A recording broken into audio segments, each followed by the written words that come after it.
Sobrang init. Hingal ako ng hingal. Hoy! Anong ginagawa mo dyan? Luwi mo to? Hindi ka ikaw nila. Nirami ako? Di ba sa kwarto?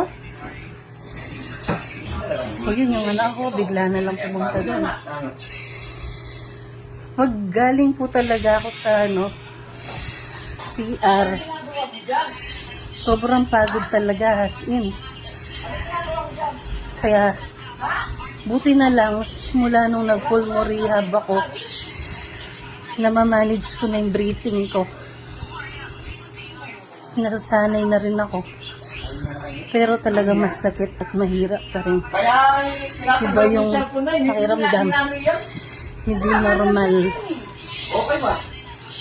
Kasi parang mapuputol na yung hinga. As in, sobrang tight. Ganun. Sobrang pagod. Magaling mo ba?